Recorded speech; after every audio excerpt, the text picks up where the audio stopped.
5 ماهی بود که بعد از جدا شدن از همسر اولم که 2 سال طول کشیده بود با همسر جدیدم آشنا شده بودم و ازدواج کرده بودیم که یه پسر جوان 20 ساله هم داشت.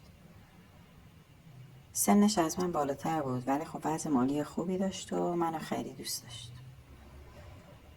نزدیک عید بود، به هم گفت که امسال مأموریت داره عید و سال تحویل پیش ما نیست و ازم خواست که یه بلیط بگیرم و به یه سفر برم، حالا انتخاب خودمون باشه.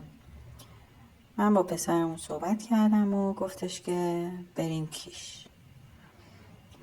خیلی شلوغ بود، به سختی بلیط گیر می اومد، هتل خیلی سخت گیر می اومد. خیلی سخت یه اتاق پیدا کردم، بلیط گرفتم و با هم رفتیم کیش. وقتی رسیدیم یه مقدار استراحت کردیم توی هتل که یه هتل کوچیک با یه اتاق و یه تخت 2 نفره بود و اتاق با تخت جدا گیر نیاوردیم. یه مقدار استراحت کردیم، رفتیم یه مقدار دور زدیم و برگشتیم برای استراحت و شام هتل. شاممون رو خوردیم، من خیلی خسته بودم، رفتم یه دوش گرفتم و لباس خوابم رو پوشیدم و اومدم که آماده بشم و بخوابم. داشتم کرم دست و پامو میزدم که دیدم پسرم اومد و لباسش رو عوض کرد، با یک شلوارک روی تخت دراز کشید. اون 20 سالش بود، باشگاه میرفت، بدن خوبی داشت، خیلی به خودش میرسید.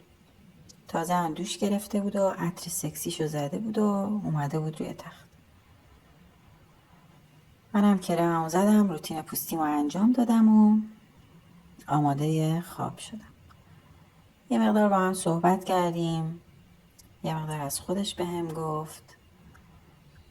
من که احساس میکردم یه مقدار شیطنتش داره بالا میگیره، چون سنش هم سنیه که خیلی میتونه شیطون باشه، بهش گفتم خیلی خستم و دیگه میخوام بخوابم.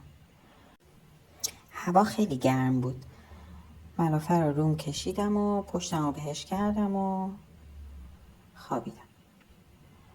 دیگه چشمام داشت گرم میشد که احساس کردم دستش داره بهم نزدیک میشه و میخواد یه کارایی کنه. منتظر شدم ببینم چی کار میکنه. آروم آروم بهم نزدیک شد. شروع کرد از روی پاهام رانمو ماساژ داد تا ببینه واکنش من چیه. خیلی آهسته کارش رو انجام میداد. آروم اومد بالا، پهلوامو گرفته بود توی دستش، یواش یواش با شکمم ور میرفت. منم دیگه داشت خوشم میومد. خیلی پسر جذاب و سکسی بود. منم چند وقتی بود که شوهرم سر کار بود، مأموریت رفته بود و نتونسته بودم رابطه داشته باشم. کم کم دستش آورد روی سینه هام، شروع کرد ماساژ دادن و دیگه احساس میکردم کار از کار گذشته. از پشت به هم چسبید، چیز کلفتش رو احساس میکردم. شروع کرد گردنمو بوسیدن و دیگه نتونست جلوی خودش رو بگیره.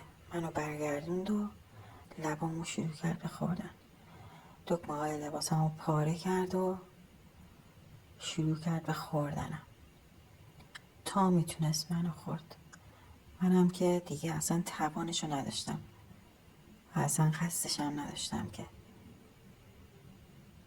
جلوش بایستم. خودم رو رها کرده بودم و داشتم لذت میبردم. نمیدونین چی کار میکرد. خیلی پسر واردی بود.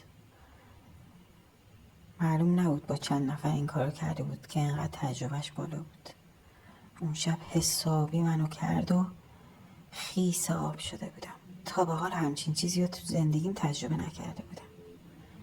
خیلی لذت بردیم. کارمون که تموم شد من رفتم که دوش بگیرم. اونم پشت سرم اومد. دوباره زیر دوش به هم چسبید.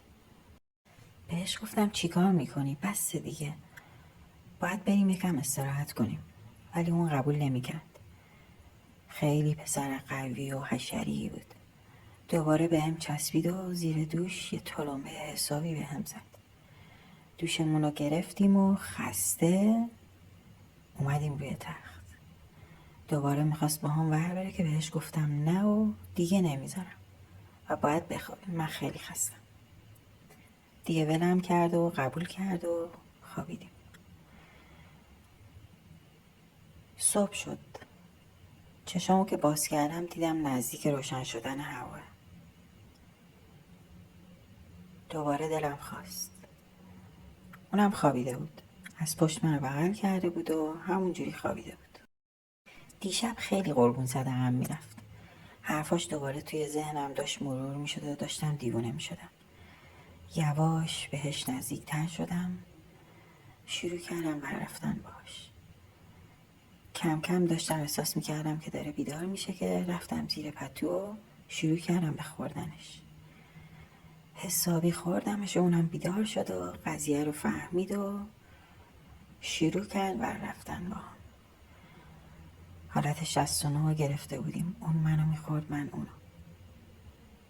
شروع کرد تلمبه سر صبح به هم زد و یک لذت حسابی با هم بردیم. دیگه نزدیک سال تحویل شده بود. اون نمیخواست منو ول کنه. بهش میگفتم بذار دوش بگیریم آماده بشیم، سال تحویل نزدیکه. ولی اون میگفت مهم نیست، مهم اینه که ما با هم باشیم که با همیم. حالا بریم لباس بپوشیم چه فرقی میکنه. منم بیخیال شدم. لحظه سال تحویل رو توی آغوش هم دیگه داشتیم سپری میکردیم. اصلا ازم دور نمیشد. اصلا ولم نمیکرد. انگار ازم سیر نمیشد. 3-4 روزی رو توی کیش بودیم و هر روز تقریبا 3/4 از وقتمون رو با هم روی تخت گذروندیم. خیلی سفر خوبی بود. دوست دارم این عید دوباره برام تکرار بشه.